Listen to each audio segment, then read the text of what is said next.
Ya sekarang ya Kak, sekarang gini loh ya, dunia itu kan makin paham bahwa sebetulnya ADHD itu adalah ganggu apa namanya perbedaannya itu ada di otak. Meskipun yang namanya ADHD itu sekarang ya namanya disorder ya. Gini, ADHD itu adalah pada saat seseorang itu dengan apa namanya dengan kesulitannya berkomunikasi. Padahal sebetulnya berkomunikasi.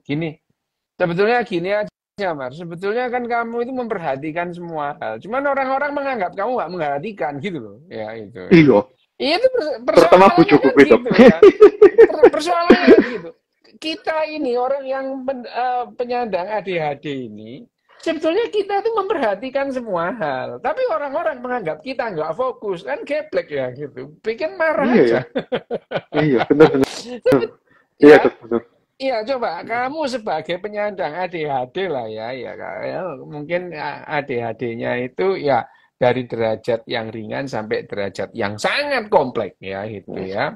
Spektrumnya ya Itu tadi. berangkat yang sangat kompleks. Nah, kalau kalau kita misalnya kalau kompleks lah ADHD itu ya dulu ya kalau ini waktu aku kecil nih waktu aku masih kanak-kanak ini. Hmm. Yang namanya ADHD itu kan bahasa Indonesianya itu eh, GPP namanya. GPP. GPP, gangguan pemusatan perhatian gitu ya. Gangguan lo Tak itu berkelompok.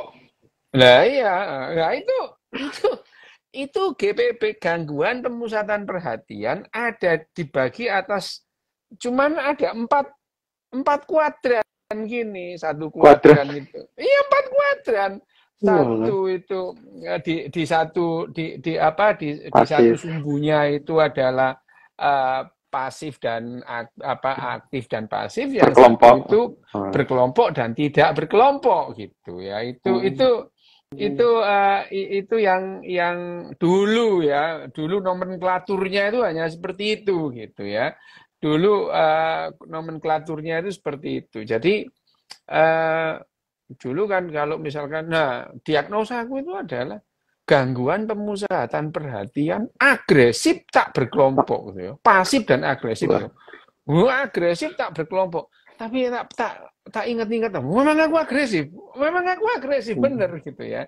Jadi yang namanya satu sumbu itu pasif dan agresif, yang satu sumbu itu berkelompok dan tidak Kelompok. berkelompok Tidak gitu. Nah, berkelompok. Hmm. kebetulan aku ini adalah agresif tidak berkelompok Tidak berkelompok. gitu. Loh bayang no kon gitu. Tapi memang iya Mar itu ya eh, sebetulnya itu aku ada di ujung ya di ekstrim ekstrim Kanan. ekstrim kuadran Kak. Iya, ekstrim satu kuadran itu. Sebetulnya yang namanya pasif dan agresif itu kan spektrumnya luas lah ya gitu. Hmm, ya. Spektrumnya luas. Terus berkelompok dan tidak berkelompok itu spektrumnya juga luas gitu. Luas. Lah kebetulan aku tuh ada di ujung sono gitu ya. Di ujung yang ekstrim tidak ekstrim yang tidak berkelompok dan Masih aktif. Hmm. agresif Agresif. gitu. Nah, sebetulnya ya aku itu bukan tidak mau berteman, enggak loh, enggak. Anak-anak yang ke rumahku tuh ya banyak Mar itu. Iya, Hmm. iya karena di rumah banyak makanan. Ah, iya. Karena Sarang makanan. karena di rumah itu banyak makanan, banyak minuman, banyak sembarang gitu ya. Ya ada Iya, kolam iya. renangnya, jadi ya eh, ya Hmm. nggak apa-apa gitu. Tapi ya mereka datang ke rumah aku ya mau komik, dia baca novel sendiri. Mereka juga ya kalau mereka Sibuk nanya aku sendiri ya sendiri. jawab. Loh, kalau mereka Jawab. nanya Gitu. aku yang jawab gitu ya. Eh, itu yang terjadi. Nah, kalau sekarang kita melihatnya itu adalah bahwa pada dasarnya eh, ekspresi perhatian yang ekspresi. Jadi ekspresi perhatian itu yang tidak bisa diekspresikan itu ya. Lo perhatian lo. Orang aku itu baca novel gini itu ibuku telepon siapa aku tahu kok gitu itu. Loh, mama aku tuh Hmm. telepon siapa gitu. dengerin suara putranya klek klek klek klek klek klek klek itu tahu kok klek klek klek klek klek klek klek klek klek klek klek klek klek klek klek klek klek klek Oh, itu tahu aku yang nomor berapa yang diputar nomor tuh berapa itu? tahu gitu. Lu Iya, iya, tahu iya. gitu karena Benar, benar. gampang itu karena apa telepon itu mutar itu antara 1 dan 0 itu 1, 2, 3, 4, 5 itu panjang klek klek klek klek kleknya itu berbeda itu ya Benar, benar. panjang klek-kleknya kan berbeda. Jadi kalau misalkan 66945 itu aku tahu itu yang ditelepon siapa gitu. Tahu Hmm. itu ya. Nah, tapi kan ya tetap tetap baca gitu ya. Tetap baca itu tetap baca tetap baca. Oh, ya buku dibaca, novel ya tetap dibaca, komik ya tetap dibaca. Nah, anggapannya orang-orang aku itu tidak memperhatikan gitu. Lu padahal semua aku perhatikan gitu ya. Nah, ini Hmm. yang jadi persoalan sekarang itu adalah bukan adik-adiknya sih sebetulnya. Bagaimana orang-orang itu menyikapi adik-adik gitu ya. Oh. Termasuk orang ADHD sendiri itu gimana gitu. Memang sulit loh. Ngasih tahu orang ADHD itu susah gitu. Ya, ya Iya, iya. ngasih tahu orang dengan ADHD itu susah. Kita ini punya cara pandang kita terhadap dunia gitu beda gitu. Jadi itu aku lihat jawabanmu atas yang di apa di kolom tanya jawab di apa di IG itu ya kamu Hmm. kan kamu bilang ya oh, itu apa dokter Rio itu apa gangguan mentalnya diborong iya emang sih gitu emang ya Itu kan. disleksia itu ada sampai Asperger sekarang ada. Asperger, Asperger ada, Savant syndrome juga ada gitu. Ada. Yang nggak ada itu Hmm. untungnya yang nggak ada itu gangguan cemas itu nggak ada gitu. Depresi Oh, ya, iya, iya. tapi nggak cemas gitu. Nggak Gangguan cemas cemas ya. itu nggak ada. Depresi ya gitu. Diborong kabeh bener itu, diborong kabeh Hmm. depresi, disleksia itu dan depresiku itu eh, eh, datang lumayan dini gitu ya, lumayan dini pada saat ya pada saat koas gitu ya itu Oh. itu ya itu yang paling menyiksa itu sebenarnya depresinya gitu. Kalau ADHD itu aku nggak tersiksa, orang lain yang tersiksa gitu. Iya, iya, iya. Oke. Loh kalau kita ADHD Oh, itu oke. orang lain yang tersiksa gitu ya. Tersiksa ya. Orang lain tersiksa. Nah, kita sekarang membahas ADHD-nya. Sekarang apa sih yang terjadi di otak kita itu kalau ADHD itu? Gini loh, ADHD itu yang namanya ADHD itu kan sekarang orang-orang pada umumnya itu mempunyai kriteria bagaimana anak atau seseorang itu memberikan perhatian yang cukup kepada apa yang perlu diperhatikan menurut kriteria orang-orang banyak gitu. Ya. Jadi kalau Oke. ADHD di sini, ya ADHD di sini itu adalah bagaimana orang itu mempunyai nilai bahwa seseorang yang menderita ADHD itu tidak merespon sebagaimana harusnya menurut kriteria mereka gitu. Ya, gitu. Ya, gitu. Jadi ADHD itu bermasalah pada kelompok-kelompok yang mengharuskan orang itu mempunyai satu manner ya gitu itu. Lah Terutama bayangkan itu ya. lo iya kalau misalkan orang ADHD hidup di orang yang tidak terlalu menggubris mengenai apa namanya mengenai bagaimana kita itu merespon orang lain ya nggak apa-apa sih gitu. Ya. Hanya saja yang namanya eh, manner itu kan beda-beda gitu. Manner itu beda-beda. Kalau misalnya kita lah di Indonesia itu ya, kamu lah di Indonesia, terus kamu jagongan bareng gitu, terus kamu menengai gitu ya, Hmm. yo itu menengai, kan kamu dianggap nggak sopan itu ya, mau menengai gitu. Ya kamu datang ke Hmm. misalkan Iya, ya, benar, acara, benar. ya kamu diundang lah ya, ada undangan atau acara bela sungkawa gitu ya. Kamu diem gitu ya. diem. Itu kamu kok nggak mengucapkan bela sungkawa gitu ya. Loh kalau di Indonesia kamu dianggap nggak sopan. Tapi kalau di Jepang Iya. ini ya, ada kamu diundang apa namanya, diundang misal atau kamu datang pada acara misalnya pemakaman atau Bela kematian sungkawa. gitu. Ya. Loh kamu diem malah bagus itu. Loh Hmm. diem gitu ya ya. Ya, atau di Eropa gitu. Kamu di Iya. Eropa ada yang ada acara misalnya bela sungkawa gitu, ada apa anggota keluarga yang meninggal kamu datang, ya kamu diem itu adalah ya ini nilai yang bagus Iya. gitu. Bagus. Oh. Nah itu ya. Nah, bagus karena kalau kamu kakean cocot itu jengkelin gitu ya. Oh, lo iya lo Gapai. bayangin aja. Oh, iya gaplek kok kau. Oh, ada orang meninggal kamu datang kok. Aduh, direlakan ya.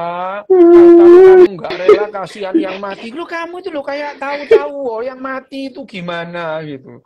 Sok taunya itu ya itu. Orang Indonesia itu memang gitu apa hobinya itu ngasih nasihat meskipun nggak Sehat. diminta gitu. Lo nggak Diminta. diminta lo. Orang nggak minta nasihat tapi dinasihati itu ya. Itu adalah ya itu kebiasaan orang Indonesia itu ya. Itu. Jadi datang gitu. Aku tahu yang kamu rasakan. Aku paham. Wah, jual Kayak berat. kamu kayak tahu-tahu gitu loh ya itu. Terus dibilang diikhlaskan ya. Nanti kasihan yang meninggal. Lo kayak tahu-tahu kan. Seperti kalian itu tahu yang dialami orang mati itu apa loh, sok tahu gitu ya. Jadi itu malah yang namanya memberikan beban, itu tertekan orang yang apa orang sedih disuruh mengikhlaskan, ikhlas Disuruh ikhlaskan. mbahmu itu. Lu aku dulu waktu papaku meninggal ya nggak ikhlas aku dibilang ikhlaskan enggak Iya. itu enak aja ikhlas itu. Loh, tapi ya aku menerima bahwa yang namanya kematian itu ya sudah tidak bisa ditolak. Tapi Betul. soal ikhlas apa enggak? Ya enggak ikhlas, enak aja Nah, gitu ya iya. itu. Enggak ikhlas. Benar-benar. Tapi aku ya menerima bahwa yang namanya mati ya sudah lah ya. Papaku meninggal ya wis lah Konsekuensi ya mau diapain kehidupan. gitu. Ya Ya. konsekuensi kehidupan. Cuman kalau ada orang ngomong diikhlaskan ya masa diikhlaskan lambemu kon gak usah mrene tak lakban lambemu kon ku gitu ya. Nah, nah ini adalah ini sebetulnya adalah perbedaan nilai yang dipegang sehingga ADHD itu bisa sangat bermasalah di satu komunitas, tidak terlalu masalah di komunitas yang lain. Di komunitas lain. Oh, tinggal yang mana yang fit aja gitu, Dok? Nah iya gitu ya, tidak terlalu bermasalah di komunitas lain gitu. Hanya saja gini ya sekalian, yang namanya ADHD itu kan sebetulnya orang itu punya handicap ya. Udahlah, punya handicap untuk apa? Ya untuk bersosialisasi ya. Ya sudah lah itu sudah itu bukan hal yang perlu yang perlu diperdebatkan ya. Dia memang bermasalah gitu. Bermasalah. Bagaimanapun juga bermasalah. Misalnya dimanapun juga kalau misalkan ada acara di kelas gitu, diskusi itu anak ADHD itu diem aja ya gitu, ya enggak apa-apa. Ya memang begitu anaknya itu. Gitu. Ya itu dianggap tidak fokus. Padahal yang mendengarkan detail orang ngomong apa diingat gitu ya. Ingat. Iya. Diingat itu ya. Kamu ingatlah detail orang dan kamu masih ingat apa yang kamu tulis ke orang lain karena apa yang kamu ucapkan ke orang lain itu kamu ingat itu. Iya. Dan kamu tahu persis respon orang itu terhadap tulisanmu. Kamu paham itu. Kamu ya misalkan nulis di Twitter gitu ya. Terus orangnya itu merespon. Entah itu merespon nulis atau merespon no comment. Kamu paham apa yang dimaksud orang itu. Kamu paham. Iya, benar. Ya, kamu bisa paham itu. Nah, cuman orang lain menganggap orang ini nggak ngerti nggak ngerti aturan gitu ya. Karena ya itu tadi. Nah, kalau kita berbicara mengenai ADHD tadi itu, apa yang terjadi di otak kita, tidak ada satu tempat khusus, fokus yang terganggu atau menjadi tempat atau menjadi fokus yang kemudian di otak kita ya. Ini loh, kalau ADHD itu kelainannya di sini loh. Enggak. Enggak gitu ya? Enggak. Gitu. Justru ADHD ADHD atau autism pada umumnya, itu otaknya terlalu aktif sejak masa awal. Gitu. Jadi kalau kita melihat sekarang, sejak tahun 2014 sih, kita udah paham bahwa yang namanya autism gitu ya. Autism kita ngomong secara umum autismnya itu. Autism itu eh, bukan bukan delay dari pertumbuhan otak. Justru otaknya tumbuh lebih Berkembang. cepat Tumbuh. ketimbang anak-anak yang lain. Bukan perkembangan ya, pertumbuhan. Itu. Tumbuh. Kalau Oh kita iya, pertumbuhan. berbicara perkembangan itu kan mental gitu ya. Perkembangan otak itu adalah Oh iya, mental. kemampuan otaknya itu sendiri. Tapi kalau pertumbuhan itu adalah secara Pertumbuhan. fisik. Secara fisik otak anak-anak yang menuju autism dan ADHD itu berkembang lebih cepat ketimbang anak-anak yang Anak lain umumnya. gitu. Anak-anak yang lain Hmm. gitu. Nah, tapi Oh. kan ya repot ya, Mar ya. Mosok ya semua anak di MRI pada usia 2 tahun ya, 2 bulan gitu ya. Iya. Iya 2 kan? bulan. Iya, ya. Ya, karena biasanya ADHD, autism itu kan munculnya itu pada tahun-tahun kedua, tahun-tahun ketiga. 1 tahun pertama orang biasanya nggak mengeluh apa-apa gitu Nggak ya. lihat. Baru nggak Oh. lihat itu. Baru tahun kedua aku nggak ngomong gitu. Awal-awalnya nggak apa-apa gitu ya. Iya. Awal-awalnya nggak Oh. apa-apa gitu. Hanya saja misalnya kontak mata sejak umur 6 bulan itu mulai berkurang gitu ya. Kontak mata gitu. Tapi itu kan orang nggak notice ya, Enggak. nggak melihat gitu. Enggak. Hanya saja. Nah sekarang yang dianjurkan kalau kita concern terhadap ADHD itu dianjurkan misalnya orang-orang yang mempunyai garis darah orang dengan penyandang autism gitu ya. Ya, misalkan sekarang ini anakku, cucuku, ponaanku, itu sebaiknya itu ya. Kalau concern MRI. terhadap ADHD di MRI gitu. Karena sebelum ADHD atau autism itu muncul sebagai gejala, diobati, nggak muncul jadinya, Mar, gitu.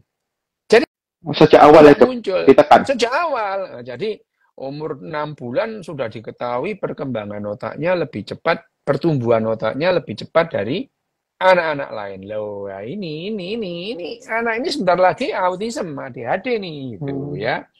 Hanya saja Kelihatan. autism yang muncul itu juga bervariasi gitu. Bervariasi gitu. Bervariasi. Gitu ya, itu. Jadi apakah misalnya apakah autism itu mendorong atau menuju ke gangguan-gangguan yang lain misalnya gitu. Misalnya apakah ADHD dan autism itu lead to depresi misalnya? Eh, kalau kalau di apa namanya? Kalau di jumlah memang iya yang namanya penyandang ADHD, meskipun nggak signifikan ya, penyandang ADHD itu lebih lebih lebih resikonya untuk menjadi depresi itu lebih besar ketimbang yang tidak ADHD atau tidak autism. Tapi ini kan tidak berdiri sendiri gitu ya. Itu dipicu dengan tekanan sosial dan macam-macam itu ya. Jadi bukan ADHD-nya itself yang membuat seseorang atau penderitanya itu mengarah ke depresi, bukan. Tapi ya karena perlakuan orang lain, harapan orang lain yang ditekankan kepada kepada penyandang ADHD itu sendiri. Bayangin aja sekarang anak dengan autism itu. Ibunya, orang tuanya itu menyekolahkan di sekolah dengan kebutuhan khusus gitu. Harapannya apa?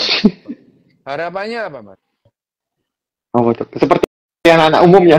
Iya, dia itu nanti bisa melakukan hal-hal yang sama dengan orang-orang pada umumnya. Lah geblek ya. Gitu. Iya. Ya, bayangin aja. Iya. Seseorang itu menyekolahkan anaknya di sekolah berkebutuhan khusus karena sekolahnya itu berbeda dengan anak pada umumnya, semua itu mengharapkan anak ini setelah diberi sekolah dengan treatment. perlakuan khusus itu, prestasinya atau kemampuannya atau performanya itu sama dengan anak-anak yang lain itu. Loh itu yang jadi persoalan, Mar. Itu. Iki sing loro Iya, sapa iya, iya. sakjane, sing gendeng iku sapa gitu ya. Iya, iya, iya. Wong Ya, tuane to. Iya, iya. loh lah iya. Ini kan sekarang kan ini pembicaraan kita ini kan berbicara mengenai bagaimana menyikapi ADHD gitu ya. Ya, kalau Iya, iya, iya. ADHD-nya itu gimana serahkan ke ahlinya, kamu jangan sok tahu gitu ya itu. Ya, Betul. ya, jangan sok tahu soal ADHD. Gara-gara kamu googling 2 jam kayak ngerti-ngerti ADHD gitu ya. Enggak Mulai pernah dokter ya. belajar. Iya. Kamu itu loh ya, enggak pernah belajar anatomi, enggak pernah belajar fisiologi, enggak pernah belajar biokimia. Habis gitu gara-gara kamu googling kamu kayak ngerti-ngerti gitu ya. Wah itu ya, lah iyalah yang namanya ADHD itu kan hasil kerja otak kita yang berbeda dengan otak orang lain gitu. Ya, nah sekarang ini jumping ya, straight to Ah, the point sebetulnya ya, straight to the point bahwa bagaimana sih menyikapi orang dengan ADHD gitu ya.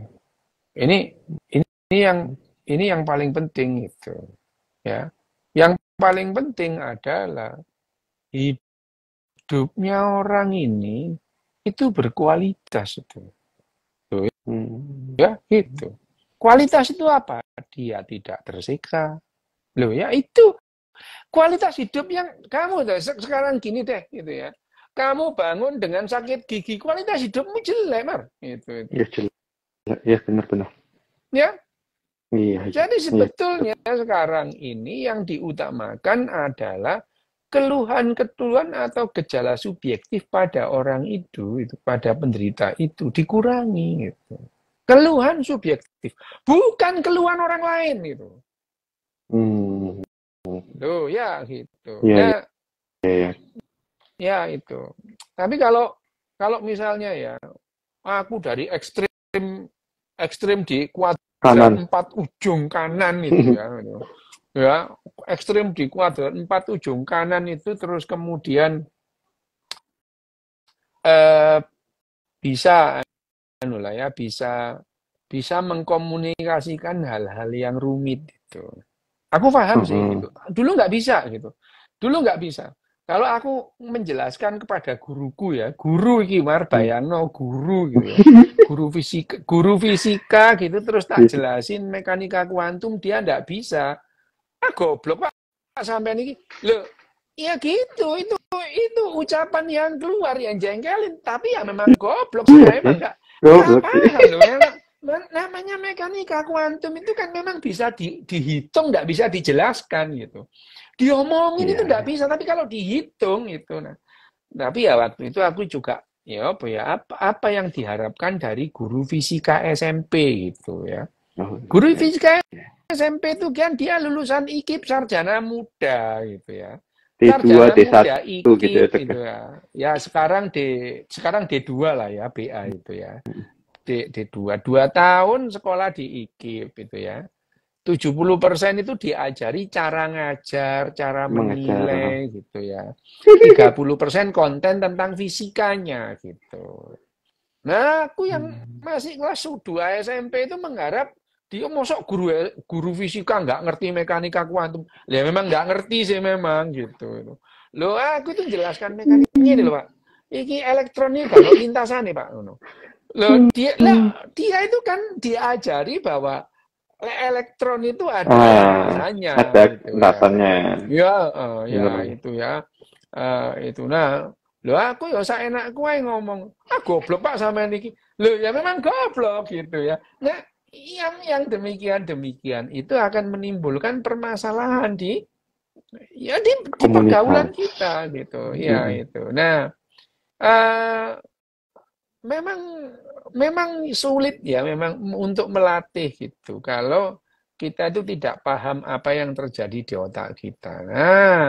Nah, aku ini kan punya advantage ya, aku punya advantage, punya privilege Privilege. gitu ya, punya privilege banyak gitu. Terus kemudian aku itu terakses dengan alat-alat yang bisa digunakan untuk memeriksa otakku loh. Yo, memang aku dokter bedah saraf gitu ya itu. Nah, iya. Heeh. Ya itu, ya dari awal ya di sekitarku. Oh, di sekitarku itu sejak tahun 90-an itu aku sudah kenal MRI. Awal-awal ada riset PET scan itu aku juga masuk situ Juga. gitu. Lah ini privilege gitu. Privilege sebetulnya Hmm. otakku ini kenapa gitu. Loh sejak Hmm. SMA itu aku juga mulai paham sih. Ini semua guru kok marah sama saya ini. Kayaknya yang bermasalah aku ini, tapi masalahku di mana? Aku nggak tahu gitu. Ya itu Hmm. nggak ada tahu gitu ya. Pada saat aku depresi itu yang sebetulnya masalahnya di otak. Cuman otak mana yang apa ya? Wah, nggak ngerti lah ya, nggak tahu gitu. Nah, pada saat tahun 96 ya kita itu sudah memahami dan mulailah belajar mengenai yang namanya eh, neuroscience gitu ya. Neuroscience bukan sekedar neuroscience populer kayak kita ngomong gini gitu ya. Iya. Betul-betul seluler gitu ya itu. Hmm. Ya itu ya lah itu privilege gitu. Tapi jangan disamakan. Aku juga tidak mengharapkan itu. Tidak mengharapkan atau menuntut penderita-penderita ADHD itu melakukan apa yang saya lakukan yang enggak fair lah ya gitu. Lah, Benar-benar. pengetahuan ilmiahnya beda kok gitu ya. Pengetahuan Hmm. ilmiahnya beda gitu. Kalian Iya, masih iya. masih berdoa. Kan aku selesai berdoa sejak SMP gitu ya. Aduh, aduh. Loh, kalian Iya, kan iya, iya. masih berdoa. Lah aku kan nggak berdoa sejak SMP. Sudahlah ya, sudah pernah berdoa gitu. Melihat segala sesuatunya sebagai konsekuensi Bukan gitu ya. sih. Bahwa ya iya gitu. Kalau misalkan ada sesuatu yang perlu diubah lah, diubah ya secara fisik.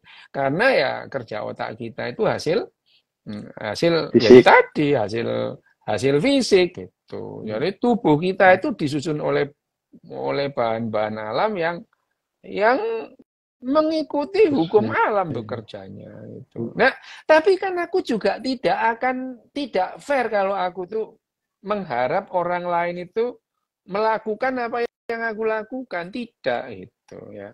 Tapi ada satu hal yang dengan keras itu ya.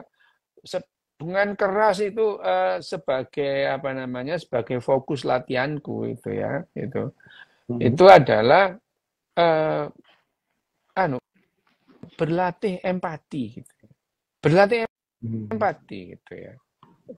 Itu jadi jadi tujuan utama gitu ya. Di samping Hmm. yang lain-lain. Jadi ya kalau misalnya self motivation lah aku udahlah ya self motivation aku tahu bahwa yang namanya kita harus mengubah apa namanya aturan-aturan dalam tubuh kita untuk mendapatkan sesuatu yang kita inginkan. Aturan-aturan dalam tubuh kita itu yang kita ubah gitu ya, aturan-aturan tubuh kita. Nah, mengenai empati mau tidak mau memang latihan gitu ya. Mau tidak mau memang latihan. Ya, sekarang dengan obat-obatan tertentu empati memang bisa ditingkatkan. Bisa gitu ya. Asalkan kita tahu Hmm. loh misalnya, kita tahu di MRI fungsional, oh yang seperti ini. Oh ya dia perlu serotonin. Loh serotonin itu bisa meningkatkan empati. Kalau kita itu sudah tahu misalnya hasil EEG-nya, hasil apa MRI fungsionalnya, hasil PET scan-nya itu dengan dosis dihitung Mar itu ya, Hmm. dihitung, enggak coba-coba, memang dihitung gitu ya, dihitung dengan perhitungan ya, dengan kemungkinan kalau serotoninnya dinaikkan itu dengan misalkan apa serotonin reuptake-nya ditambahin gitu, nah, kan sekarang ada obat-obatannya, dikombinasi dia akan lebih baik. Tapi eh waktu itu aku tidak mencoba dengan obat-obatan. Sekarang pakai obat-obatan, tapi di awal itu tidak gitu ya. Di awal itu tidak. Hmm. Latihan berempati gitu ya. Berempati. Latihan tidak berkomentar kalau ada orang ngomong gitu. Ya, itu Iya, Loh iya, iya. iya, heeh. Itu Saya kelemahan nggak, hati-hati banget ya dok itu tuh. iya, itu tidak berkomentar kalau ada orang ngomong. Gak tak komentari gitu ya. Aku ngomong dewe gitu itu. Ya gitu. Hmm. Aku ngomong dewe sak karep-karepku. Aku nggak ngomentari wong gitu ya. Ngomong Iya, dewe iya, iya. gitu. Itu latihannya panjang karena dulu banget aku tuh suka nyeletuk kalau ada orang ngomong. Nyeletuk aja. Mhm. Ya karena nggak setuju gitu. Nggak setuju gitu ya. Hmm. Nggak setuju gitu. Kan dulu kalau nggak setuju dengan orang ngomong langsung protes. Guru ngomong apa? Misalkan ya kelas 5 SD itu, kelas 5 SD diceritain soal Ramayana, protes aku. Protes itu. Gak masuk akal itu Pak gitu. Kenapa? Gak apa namanya? Gak masuk akal itu Pak gitu. Oh kok gak masuk akal? Lah Hmm. mana ada kijang itu ya, kijang di hutan belantara itu ya ndak ada kijang itu ya di padang rumput Pak. Kalau di hutan Rumput. belantara itu yang namanya sungunya itu kecantol-cantol ya ndak bisa lari gitu itu itu nah apalagi pelajaran agama ya wah wis isine Wah. perang tok awake gurune gitu ya lah itu ya nah itu pelajaran sejarah hampir semua pelajaran seperti itu kalau ada yang apa namanya nggak setuju itu protes gitu ya protes gitu nah ya setelah jadi dokter bedah saraf gitu. Nah, setelah paham yang Baru tahu. namanya, ya terima kasih, aku itu terima kasih sama Daniel Goleman sampai cium tangan. Nah, setiap ketemu aku cium tangan, nggak peduli aku, cium tangan itu dia nggak mau nggak apa-apa, dia bingung nggak apa-apa. Pokoknya setiap ketemu Daniel aku itu cium tangan gitu. Eh, ya itu lo benar itu ya, itu benar bahwa Kayak kiai ini ya ya ya dok ya. ya loh ya dia itu yang mengenalkan ya mengenalkan meskipun ya satu di antara guru-guru spiritual gitu ya. Hanya Hmm. kalau Daniel itu ya litu aja pendapat-pendapatnya itu biasa-biasa saja gitu ya. Biasa-biasa saja. Pendapatnya itu pola pikirnya biasa-biasa saja. Hanya saja kalau eh, yang nulis pertama, sebetulnya ide itu bukan datang dari dia yang namanya emotional Iya. intelligence itu bukan dari Intelijen. dia gitu. Sebelumnya yang namanya Ya Joseph saya leduk. Ledux bahkan Antonio Damasio sudah gitu Hmm. ya. Antonio Damasio sebelum Daniel Goleman itu juga menjelaskan hanya uh, tidak seperti Daniel Goleman yang berbicara secara populer terus kemudian Populer. nulis buku ya. Misalkan Antonio Damasio tuh tahun 90-an itu nulis yang namanya apa namanya Descartes error itu, Hmm. Descartes error gitu ya. Diskrates Loh error. itu Descartes error. Jadi yang namanya otak kita itu bekerjanya tidak seperti cocotnya filsuf-filsuf gitu. Iya, jadi yang namanya Antonio Damasio di bukunya yang namanya Descartes error itu ya, itu Descartes error itu udah menjelaskan gitu. Ya, udah menjelaskan hanya saja dia tidak ada poin bahwa ini loh yang perlu dilatih, oh ini bisa dilatih gitu ya itu. Oh. Iya. Ya gitu.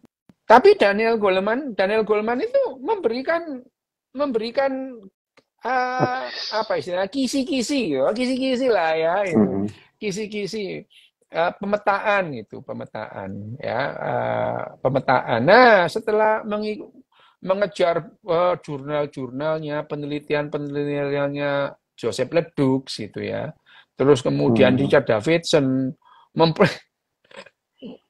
ikut penelitiannya Richard Davidson soal apa meditasi segala macam. Jadi aku, oh ini loh persoalannya itu di sini gitu ya. Jadi akhirnya ya jadilah yang namanya modul untuk diriku sendiri, tidak untuk orang lain gitu ya. Untuk diriku sendiri. Oh. Tapi waktu itu yang tekanan memberikan penekanan itu pada empati gitu. Empati itu bagaimana karena aku tuh ya sadar sih aku tuh jengkelin semua orang jengkel Tinggalin. sadar aku sadar gitu, sadar. Nah, Hmm. targetnya itu gimana tidak terlalu menjengkelkan gitu aja. Itu targetnya ya gitu targetnya.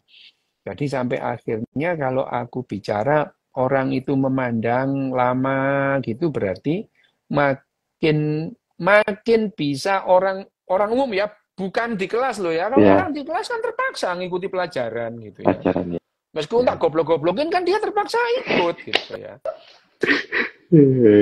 Tapi kalau dalam publik itu terus kemudian 1 jam saja saya ngomong mereka itu tidak pergi, tidak marah, oh itu udah bagus gitu ya, itu udah bagus dan itu terjadi tahun 2009 gitu. Setelah tahun 96, 13 tahun latihannya. Ya, Panjang. 13 tahun latihannya. Panjang itu. Disiplin aku kalau latihan itu. Aku dulu latihan gitar ya tiap hari gitar. Latihan saksofon ya tiap hari saksofon gitu ya. Ya gitu. Latihan. Saya ini aku ini orang disiplin kok gitu. Disiplin itu. Dan itu disiplin. Ya itu tadi termasuk latihan itu tadi. Latihan cerdas secara emosi gitu. Emosi. Jadi membuat modul-modulnya sendiri. Sebetulnya modulnya itu tidak jauh dari apa yang ditulis di belakang dari bukunya apa namanya buku Emotional Intelligence. Tapi aku memberikan penekanan pada empati itu, tidak memegang barangnya orang gitu. Tidak memegang barangnya orang gitu. Sampai akhirnya kamu juga tidak ingin tahu urusan orang gitu ya. Tidak ingin tahu itu. Tidak komen urusan orang gitu ya. Tidak komen urusan. Kamu punya pengetahuan gitu. Ya, kamu akan memberikan rekomendasi kalau diminta gitu. Ya, diminta. Kalau nggak diminta kamu diem gitu. Ada urusan orang gitu, udah diem aja gitu. Nggak usah. Aku dong, minta klarifikasi dong. Kamu ada isu begini, urusanmu itu apa gitu ya itu. Ngapa gitu ya. Ya kayak sekarang misalnya ini geger tentang Kate Middleton itu ya itu. Semua orang merasa pengen tahu apa yang terjadi pada Kate gitu. Kita berhak dong. Tidak ada orang yang berhak tahu urusan orang lain sampai orang lain itu yang memberitahukan kamu gitu. Betul. Ya, Kate Middleton kan dia tuh public figure. Public figure gitu. Tapi dia tetap punya privasi gitu ya. Ya, dia apa namanya? Wah, isunya di-cloning lah, dibunuh lah gitu ya. Lah, itu aja. Padahal ya orang itu punya privasi gitu. Dia sakit lah ya udah lah ya gitu. Ya udah. Ya tunggu aja. Kok kita kan sebagai masyarakat berhak tahu siapa yang kamu memberi hak kamu untuk mengetahui urusan pribadi orang itu loh. Iya. Ya. Nah, kenapa ya mereka merasa berhak itu? Ya itu karena kamu itu tidak tahu mana yang privat, mana yang tidak gitu. Publik. Katakanlah yang namanya misalkan apa namanya katakanlah yang namanya dia itu punya masalah serius gitu ya, misalnya itu sampai yang namanya cerai. Nah itu urusan mereka kok gitu. Lo kan kamu ngapain?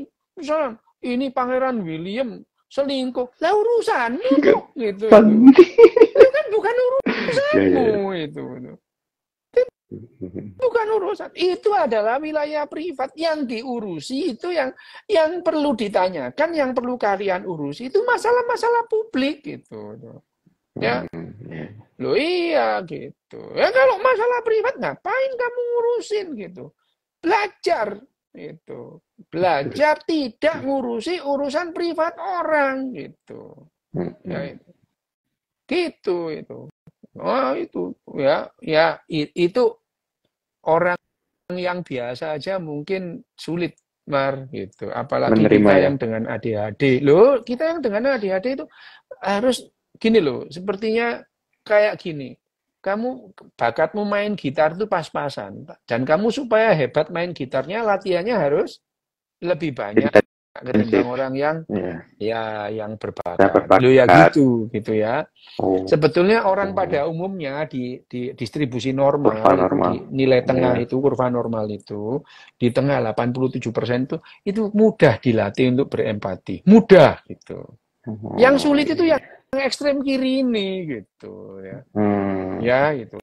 latihan untuk berempati gitu ya. Empati. Anak-anak dengan ADHD, dengan disleksia itu ada di ekstrim gitu. Kalau mereka itu nyeletuk ya, ada orang ngomong nyeletuk gitu, ada orang ngomong nyeletuk, berkomentar gitu. Ini latihannya lebih berat sih gitu ya. Ya itu. Nah itu keceplosan, ngerem gitu ya. Nahan, nggak ngomong gitu ya, nahan. Lu pokoknya ya, aku ini sampai umur 26 tahun itu reseknya bukan main lagi. Oh, ada orang ngomong tuh udah jengkelin lah setengah mati lah gitu ya itu. Gitu. Ya, nah itu adalah salah satunya.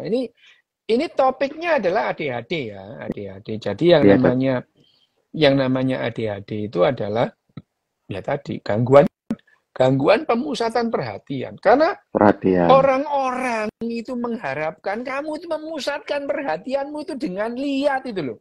Jadi kalau kamu itu tidak lihat, motomu itu gak nguasno, kamu dianggap tidak memberi perhatian gitu loh. Ya, padahal perhatian kan ya bukan itu, Mar, gitu. Ya gitu. Kamu memperhatikan istrimu. Lah ya mosok mbok pendelengi terus 24 jam gitu. Perhatian mbahmu gitu ya. Enggak gitu ya. Perhatian itu ya bukan itu gitu ya. Perhatian, lihat dompetmu, itu bukan perhatian namanya gitu ya. Loh ya gitu. Aku kan memperhatikan isi dompetnya. Loh ya enggak ngono lah carane main channel ngono ya. Ya ini makanya kan kalau sebetulnya Daniel Goleman itu membuat itu bisa dibagi-bagi itu ya, yang namanya masalah itu dibagi dari dalam 5 itu sebetulnya kalau kita defrag lagi itu fraksion lagi itu bisa jadi 9, bahkan bisa jadi 18 poin mana yang perlu kita sebagai evaluasi gitu ya, kecerdasan emosi ya. Sebetulnya kalau kemudian Daniel Goleman bilang mengenai empati, terus kemudian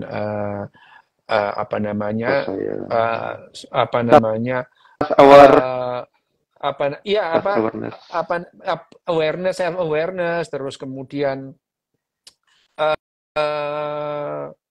motivasi, self motivasi, terus kemudian apalagi social skill gitu. Itu bisa dibagi lagi jadi 19 dan 9 itu bisa dibagi-bagi lagi jadi 20 atau 25 supaya praktisi psikolog atau psikiater itu bisa mengevaluasi, bisa dievaluasi itu poin-poinnya itu. Ini kan berupa gini loh, ini kan hal-hal subjektif ya, hal-hal subjektif itu hal-hal yang kualitatif gitu ya, kita jadikan semi kuantitatif supaya lebih objektif nih nilainya itu. Jadi setelah mengikuti modul ini gitu, poin 1 itu berapa nilainya gitu. Jadi kalau kita mempunyai makin banyak variabel yang bisa kita nilai, itu objektivitasnya lebih akurat gitu ya. Karena pada dasarnya kan kita menilai sesuatu yang subjektif menjadi objektif. Jadi kita itu mengubah dari yang kualitatif menjadi semi kuantitatif gitu ya. Semi kuantitatif supaya kita bisa menghitung, hitung-hitungannya itu bisa bagus. Tapi ya sekali lagi ya tidak gampang lah itu ya, tidak gampang. Dan aku juga tidak mengharap ada orang lain itu ikut-ikutan apa yang aku lakukan juga enggak gitu ya. Karena ya keputusan itu keputusan yang berat gitu ya. Ya, mengakui dulu dirimu itu ada masalah gitu ya. Masalahnya itu kita itu tidak mengakui kalau kita punya masalah gitu ya.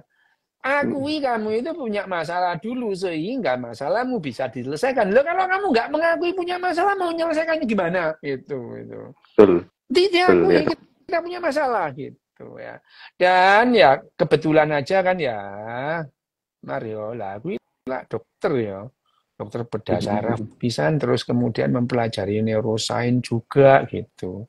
Jadi kalau kalian itu bukan dokter, apalagi dokter neuro, apalagi senior, wis kamu nemui psikolog sama psikiater lah, wis itu ya. Jok, jangan mbok ramesi dhewe lah perasaanmu mbok padakno ambek mimpi 1001 mimpi apa gitu. Ya gitu ya. Ini kita Oke, Dok. ngomong nanti berseri lah Mar mengenai ini Oh iya, karena ya boleh Dok. karena ini memang perlu panjang kali lebar sama dengan luas Panjang. ini. Ya, Luas. panjang kali Oke, lebar oke, karena oke. kalau kamu ini behavior neuroscience mempelajari mengenai gangguan mental gitu ya. Terus ngomong soal ADHD tok ae gitu ya. Iku telung semester gak buyar kok Mar. Oke. Ya gitu. Itu yang jadi persoalan Mar. Jadi ya sekarang ini dari omongan yang emosional tadi itu, ya emosional tadi itu ada 3 hal sebetulnya yang ingin aku sampaikan. Yang pertama, ADHD itu adalah ya memang bawaan yang namanya varian dari cara kerja otak kita untuk berhubungan dengan individu lain atau lingkungan satu gitu ya.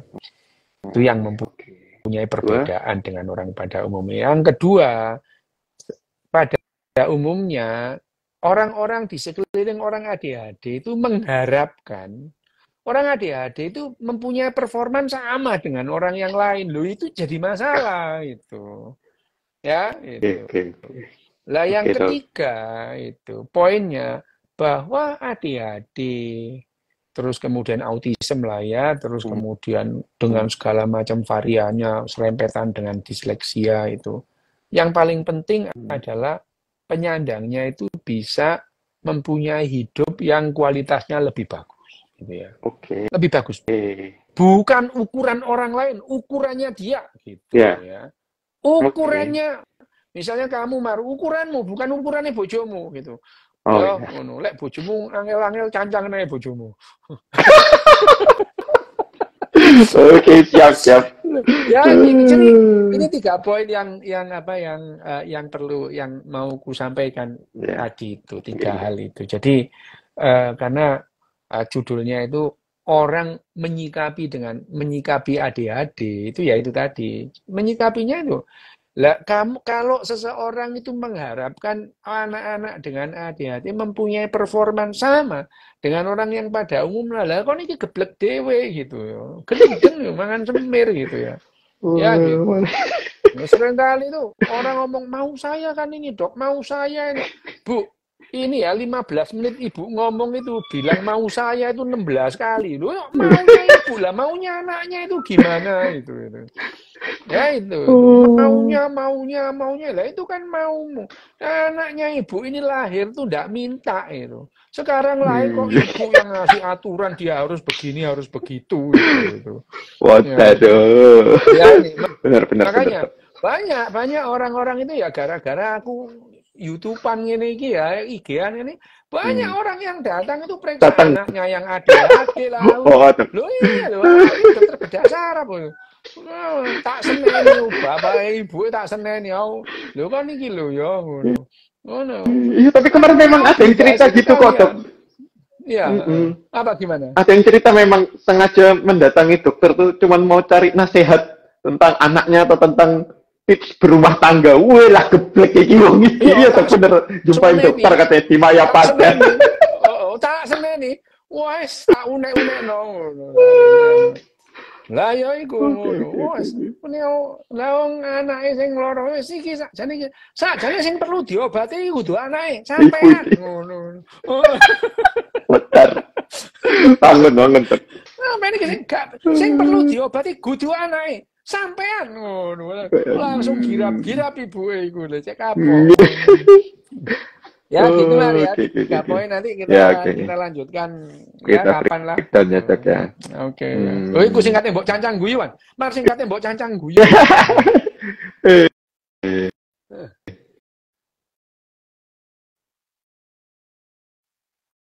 Oh ini Dok. Ada pertanyaan bentar Dok. Ada pertanyaan ini. Boleh.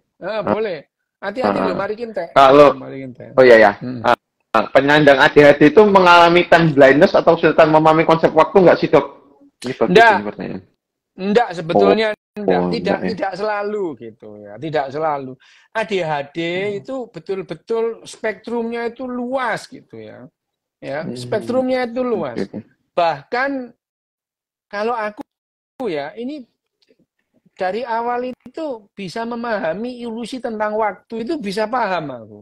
Ilusi waktu itu aku bisa paham gitu ya. Jadi bukan buta waktu, bahkan timeline itu di otak aku tuh jalan. Jadi ada cerita yang ini timelinenya ini ngarang gitu ya gitu. Itu nggak mungkin itu. Misalnya itu mau ada Panglima Nala ketemu sama Lembu Sora, iki opo sih? Iki terpaut 5 generasi gaplek gitu itu. Ya itu ini Panglima Nala mbek Lembu Sora itu loh terpaut 5 generasi, oh gak mungkin ketemu gitu. Nah itu yang hal-hal gitu itu jadi waktu itu tidak. Cuman blind spot itu refrigerator blind spot iya aku gitu itu. Di kulkas itu nggak ketemu itu ada gitu itu. Di kulkas itu refrigerator itu barang yang ditaruh di kulkas itu. Seringkali aku buka tutup 3 kali baru kelihatan loh. Tadi nggak kelihatan ya gitu itu. Kelihatan itu. Nah, tapi ya caranya ngakali refrigerator blind spot itu dibuka tutup, buka lagi tutup lagi dibuka lagi itu baru biasanya kedua ketiga itu baru ketok barangi gitu itu. Itu yang aku hadapi ya. Kalau halusinasi ya sampai sekarang lah ya. Cuman sudah bisa membedakan mana halusinasi mana yang bukan gitu. Tidak semua orang autis halusinasi tidak gitu. Tidak. Misteri pikiran, halusinasi, savant syndrome, dan gaib dalam sorot ilmu dan agama. Bayangkan Anda sedang berjalan di malam yang gelap, lalu tiba-tiba mendengar suara samar dari kejauhan. Apakah itu hanya angin atau sesuatu yang lebih misterius?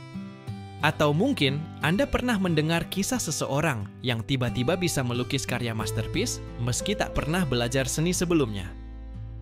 Fenomena seperti ini, halusinasi, kemampuan luar biasa, hingga keyakinan akan hal gaib telah memikat manusia selama berabad-abad. Hari ini, kita akan menyelami 3 dunia yang saling bersinggungan. Halusinasi, savant syndrome, dan pandangan agama terhadap hal gaib.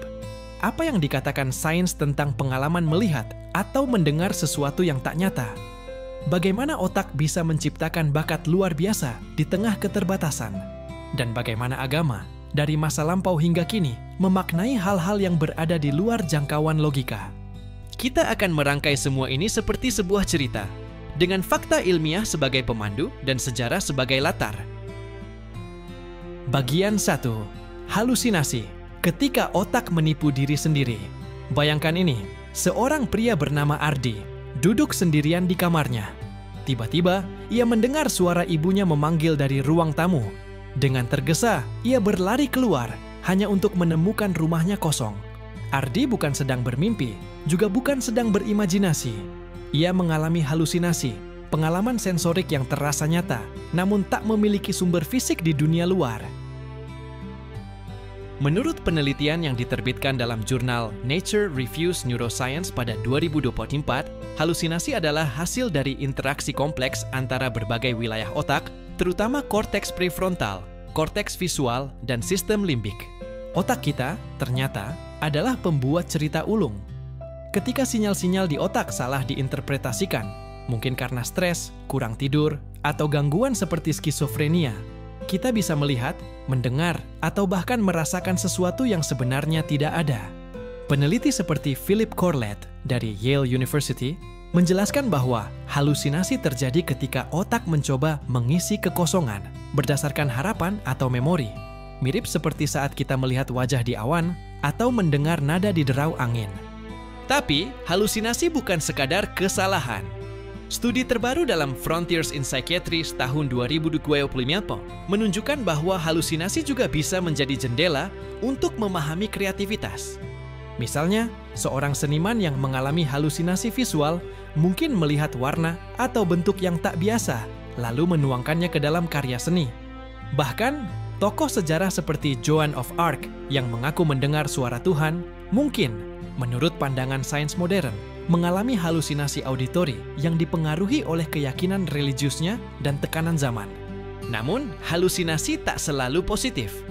Dalam kasus gangguan mental, seperti skizofrenia, halusinasi bisa menakutkan dan mengganggu. Penelitian di The Lancet Psychiatry tahun 2023 menemukan bahwa sekitar 70% pasien skizofrenia mengalami halusinasi auditori, seringkali berupa suara yang menghina atau memerintah. Disinilah sains berperan. Terapi kognitif perilaku dan pengobatan dengan antipsikotik telah membantu ribuan orang mengelola pengalaman ini. Sekarang, bayangkan lagi cerita Ardi tadi. Bagaimana jika suara yang ia dengar bukan hanya halusinasi, tapi dianggapnya sebagai panggilan dari dunia lain? Disinilah sains bertemu dengan keyakinan budaya dan agama, sesuatu yang akan kita jelajahi nanti. Tapi sebelum itu, mari kita beralih ke fenomena lain yang tak kalah menakjubkan, Savant Syndrome. Bagian 2, Savant Syndrome, keajaiban di tengah keterbatasan. Di sebuah kota kecil, ada seorang pemuda bernama Bima. Bima didiagnosis dengan autisme sejak kecil dan kesulitan berkomunikasi. Tapi suatu hari, ketika keluarganya membawa pulang sebuah piano tua, sesuatu yang luar biasa terjadi. Bima, yang tak pernah belajar musik, duduk di depan piano dan mulai memainkan Moonlight Sonata. Beethoven dengan sempurna, hanya setelah mendengarnya sekali. Ini bukan cerita fiksi, ini adalah kisah nyata yang mencerminkan fenomena Savant Syndrome. Savant Syndrome adalah kondisi langka di mana seseorang dengan keterbatasan perkembangan seperti autisme atau cedera otak menunjukkan kemampuan luar biasa di bidang tertentu, musik, matematika, seni, atau memori. Menurut penelitian oleh Darrell Treffert, seorang pionir studi savant di Universitas Wisconsin, sekitar 10% individu dengan autisme memiliki bakat savant. Meski jumlah pastinya sulit dipastikan karena kasusnya sangat bervariasi. Apa yang terjadi di otak seorang savant? Studi pencitraan otak terbaru yang diterbitkan dalam Journal of Cognitive Neuroscience, MOVONS, 2024, menunjukkan bahwa Savant Syndrome mungkin terkait dengan hiperkonektivitas di wilayah otak tertentu, seperti korteks parietal untuk kemampuan matematis atau korteks temporal untuk musik. Sederhananya, otak savant seperti sebuah komputer yang kehilangan beberapa fungsi, tapi justru mengalihkan daya ke area lain dengan intensitas luar biasa.